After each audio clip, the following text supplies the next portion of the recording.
क्या ये मान लें कि अब वर्स्ट इज ओवर, बॉटम्स भी बन चुके हैं, युद्ध की चिंताएं खत्म हो चुकी है और जो कुछ भी मतलब पैनिक देखना था अब वापस नहीं देखना पड़ेगा, क्या इतना कॉन्फिडेंस रख सकते हैं?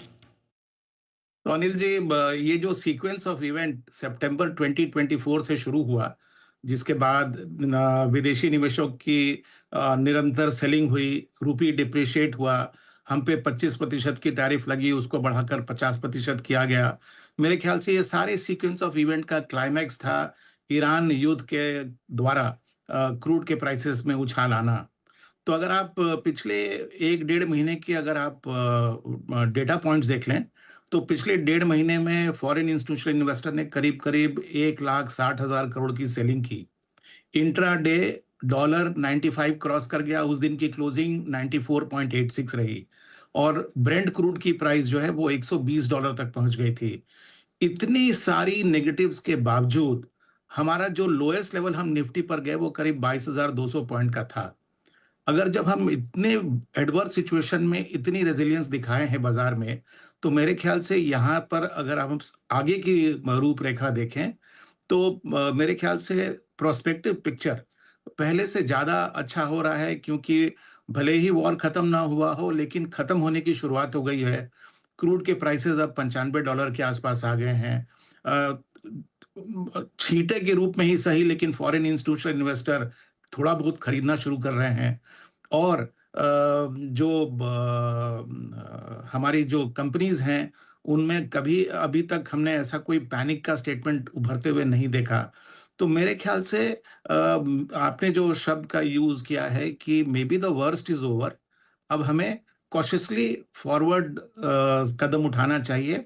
और अगर आप हिस्ट्री से कंपेयर करें, तो मेरे ख्याल से शायद हम एक रैली की एक अग्रिम शुरुआती तौर पे हैं, जो कि शायद 2-3 साल तक की रैली हो सकती है। बिल्कुल ठीक बात है, beginning of the end of bad times, ये तो कम से कम साफ दिख रहा है और अगले 2-3 साल के लिए एक अच्छी मजबूत बाजार की नींव रखी जा रही है, ये है सिन्हा साहब का कहना है। तो सिन्हा साहब, फिर उस हिसाब से अभी भी जो लोग बाजार में पैसा लगाने के लिए इंतजार कर रहे थे कि चलिए सब ठीक हो जाए, थोड़ा बहुत कॉन्फिडेंस आ जाए फिर लगाएं, अब लगाने का मन होता है तो फिर कहते हैं अरे 2000 पॉइंट बढ़ गया, हम तो चूक गए। तो देर तो नहीं हुई ना, अगर 2-3 साल का व्यू है तो फिर अभी भी लगा सकते हैं। बिल्कुल, हमारे ख्याल से अनिल जी, अगर अभी तक स्टांस कॉशियस था, तो मेरे ख्याल से इस लेवल पे आप 80% तो श्योरली लगा सकते हैं।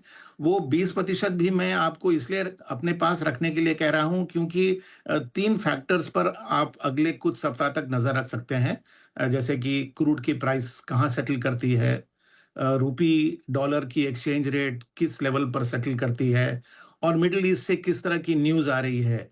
एंड चौथा फैक्टर भी मैं ऐड कर दूं, चूंकि हम अब चौथी तिमाही के रिजल्ट्स की सीजन में प्रवेश कर चुके हैं, तो किस तरह की कमेंट्री आ रही है, इसके लिए आप 20% रोक के रखें और बाकी 80% अगर आप इस लेवल पर लगा दें, तो इसमें मेरे ख्याल से आप को मुनाफा ही होगा। बहुत बढ़िया, परफेक्ट आपने एकदम बताया कि 20% आप होल्ड कर लें, 80% इन्वेस्ट कर लें।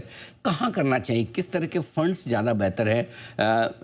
Multi cap funds, diversified funds, multi asset fund, आप क्या प्रीफर करते हैं? तो देखिए, अनिल जी, चूंकि मेरा व्यू है कि हम अगले 2-3 साल की रैली डेवलप करते देख रहे हैं। अगर आप देखेंगे तो हिस्टोरिकली जब भी मार्केट ऊपर की तरफ ट्रेंड किया है, तो मिड एंड स्मॉल कैप ने आउट परफॉर्म किया है। तो पहले अगर हमारा एलोकेशन 60% या 70% लार्ज कैप में था और सिर्फ 30-40% मिड एंड स्मॉल कैप में था, तो मेरे ख्याल से अब हमें थोड़ा बहुत टैक्टिकल रीएलोकेशन करना चाहिए। और अगर हम थोड़ी सी अग्रेशन वाली स्टांस लेते हैं, तो मिड एंड स्मॉल कैप की प्रोपोर्शन जो है वो हम अभी 50% तक भी कर सकते हैं। इसको करने के कई ज़रिए हैं, या तो आप independently large cap, mid cap and small cap funds के द्वारा करें, या फिर आप अगर मल्टी कैप के द्वारा करना चाहते हैं, तो मल्टी कैप के साथ सप्लीमेंट कर दें मिड एंड स्मॉल कैप। लेकिन मेरे ख्याल से अब टैक्टिकली प्रोपोर्शन आपको मिड एंड स्मॉल कैप का अभी इमीडिएटली तो मैं नहीं कह रहा हूँ, लेकिन अगले 3 से 6 महीने में आपको ये शिफ्ट अगर हो सके तो कर देना चाहिए। पिछले कुछ समय से इंडियन मार्केट केवल खबरों के दम पर ही चलता हुआ नजर आ रहा है। जब खबरें थी युद्ध को लेकर तो वहीं से मार्केट में गिरावट हुई और जब खबरें आ रही है कि जो युद्ध है धीरे धीरे समाप्त होता हुआ नज़र आ रहा है, तो मार्केट में तेज़ी भी दिखाई दे रही है। लेकिन आने वाले समय में क्या होगा, वो सबसे बड़ी चिंता का विषय है। क्योंकि एक दिन होता है कि हार्मुज़ का जो रास्ता है ऑयल गैस वाला, जो टैंकर जहाँ से निकलते हैं, वो खुलता हुआ नज़र आता है और केवल एक ही दिन बाद फिर से बंद होता हुआ नज़र आता है। ईरान जो शर्तें हैं उन पे मान नहीं रहा है, और यही वो कारण है जिनकी वजह से इंडियन मार्केट में उथल-पुथल मची हुई है। कभी तेज़ी होती है तो कभी गिरावट होती है, लेकिन इंडियन मार्केट में एक चीज़ थोड़ी सही होती हुई नज़र आई है, वो है एफआईआईज़ की बाइंग। आप देखोगे तो पिछले 5 सेशन में करीब 4 सेशन एफआईआईज़ की खरीदी के तौर पर ही आपको देखने को मिलेंगे। 672 करोड़ की 10 अप्रैल के साथ शुरुआत हुई थी। 13 अप्रैल को 1983 करोड़ की बिकवाली एफआईआईज़ की तरफ से देखने को मिली, लेकिन 15, 16 और 17 ये तीनों तारीख को ही 600, 300 और 683 करोड़ की खरीदारी जो है वो देखने को मिली है। तो ये काफ़ी अच्छी खबर इंडियन मार्केट की तरफ से दिखाई दी है, क्योंकि यदि ये एफआईआईज़ की बाइंग का आंकड़ा इंडियन मार्केट में बढ़ता है तो आप मान लीजिए कि वो इंडियन मार्केट को 25, 26, 27 हज़ार के लेवलों तक ही नहीं, वो सीधे 30 हज़ार, 32 हज़ार के लेवलों तक भी लेकर जा सकता है। ये चीज़ आप याद रखिए, क्योंकि पिछले 1.5 से 2 सालों का आप देखोगे तो एफआईआईज़ की केवल सेलिंग ही देखने को मिली है। और जब एफआईआईज़ की सेलिंग के बीच में ही इंडियन मार्केट में ऑल टाइम हाई लग गए थे, तो आप अनुमान लगाइए कि एफआईआईज़ की बाइंग के बीच में इंडियन मार्केट कहाँ तक जा सकता है। तो यही वो चीज़ है जो इंडियन मार्केट के लिए ट्रिगर साबित हो सकती है, और यहीं से इंडियन मार्केट में बहुत बड़ी रैली दिखाई दे सकती है। तो कुल मिला के अब कल का दिन देखना होगा कि मंडे का मार्केट किस प्रकार से खुलता है। मंडे को मार्केट में हो सकता है कि थोड़ा बहुत गैप अप देखने को मिले, लेकिन वहाँ से मार्केट में गिरावट भी दिखाई दे सकती है।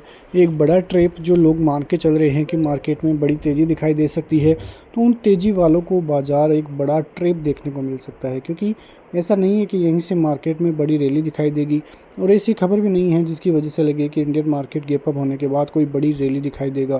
तो यहाँ से इंडियन मार्केट में एक और बड़ा झटका आपको दिखाई दे सकता है। तो याद रखिए, ये इंडियन मार्केट के लिए काफ़ी अहम देखने को मिलेगा। मिलते हैं नेक्स्ट वीडियो में, तब तक के लिए जय हिंद।